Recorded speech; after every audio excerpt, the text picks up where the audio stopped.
Okay. Yes, okay. Aquarius, Leo rising, Pisces moon. This is great. This is, you know how I was saying spiritual leader. Now we're fully onto it because, okay. So Leo rising, you probably know. Let's start with Leo because that's the simplest. You probably know a Leo rising needs to be um, the star of the show. You said you don't understand Pisces. I'm a Pisces rising, Mercury in Pisces in the 12th house. I'll try to explain Pisces, although no one really understands Pisces, but I have a video on Pisces moon also, which I think is really good on this channel. So check that out because I think that explains a lot. And I call it the grandiose moon.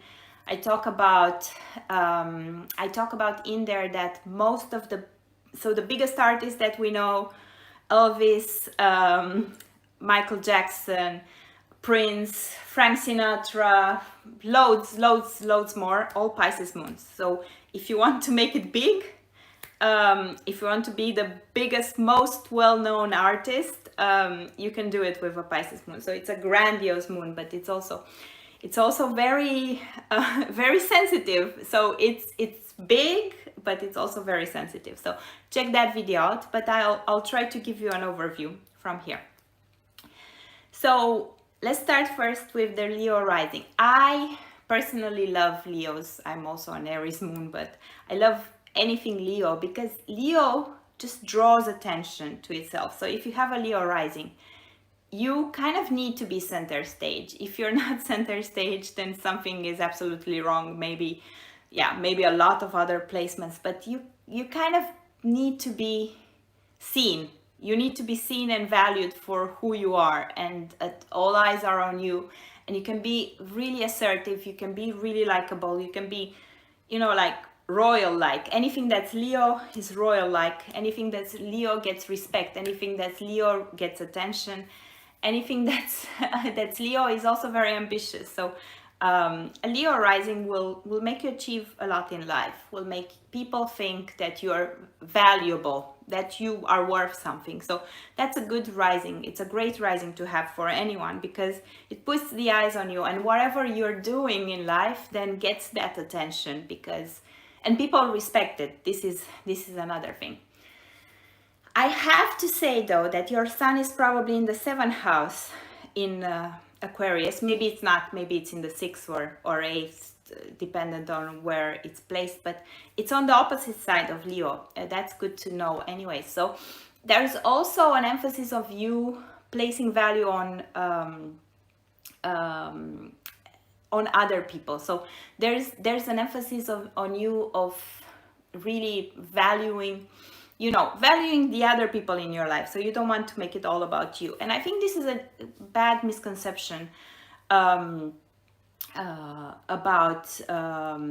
this is a bad conception about Leo risings, that they want to make it all about them. This is not true. And Aquarius, also being the opposite sign of Leo, Aquarius really wants to make it all about what makes sense. Okay. So Aquarius is a very pragmatic sign in a way. It's hard to discuss Aquarius as well as it's hard to discuss Pisces, but I'm gonna give it a try. Aquarius is here to kind of understand things. You see things differently than most people do. So Aquarius just gets a download of information and understands things differently, sees them differently. You need to have a different type of thinking, a different type of mind. You need to think of and consider other people. Aquarius always consider other people. Their friends are very dear to them. The people in their life, they value so much loyalty and friendship. This is a very important thing. They value very much humanitarian things, what they can do for others, that they think out of the box, but mostly they think out of the box not for themselves, they think out of the box for the most of us. So they can see, okay, this system is not working, it could work way better for everyone if we were to do it differently.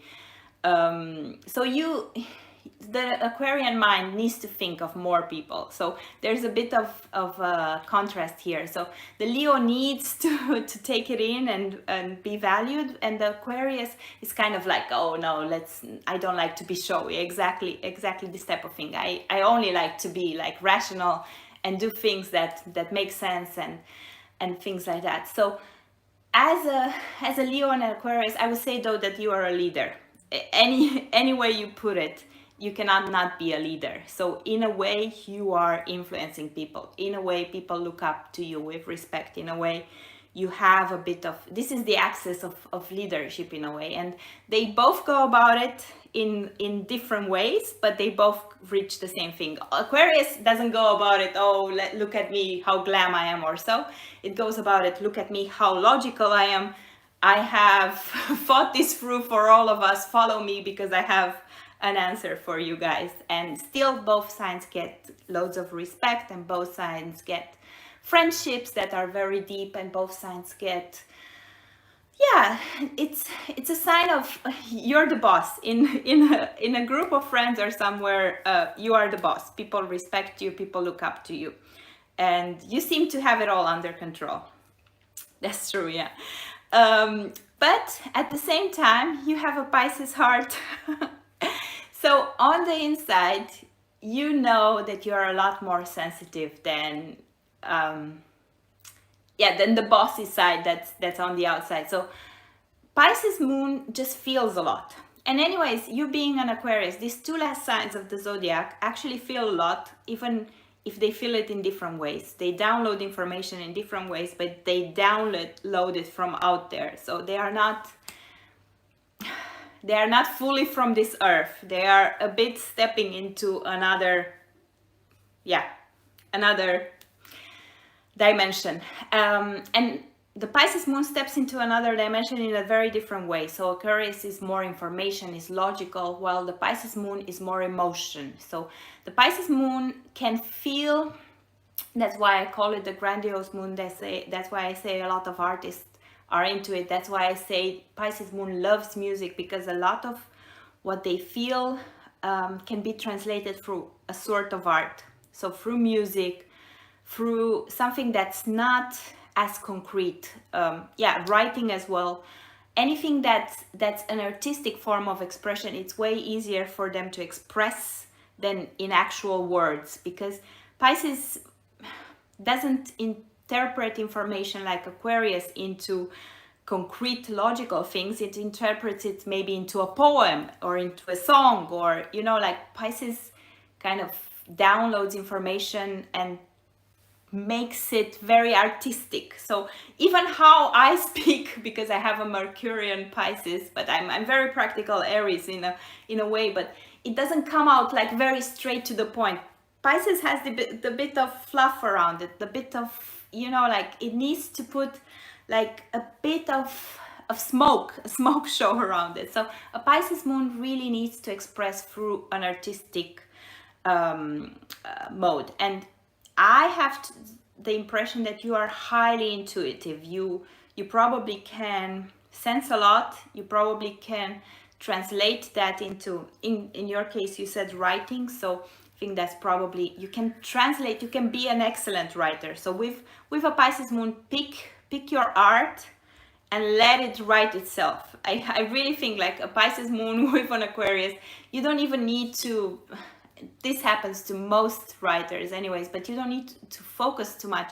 You just let it flow through you. So I think that's the thing, like just let the information flow to you and see what art comes out there. And that's what you will be valued for, because the Pisces moon just needs to express that art. But the good part is that you have the strong outer foundation. It's like channeling, astrology and channeling and all of this is made for Pisces and Aquarius in general. This is where these two signs excel, and this is what you're probably good at. I think it's very good that you have that Leo rising also, that helps, helps sell it to the world, because we create a product, we download a product that's meant to reach the world, but it's very important that people are ready to receive it or is marketable. So if you have the Leo rising, that should be able to help with that and to give you the credibility. And I think, yeah, wherever you are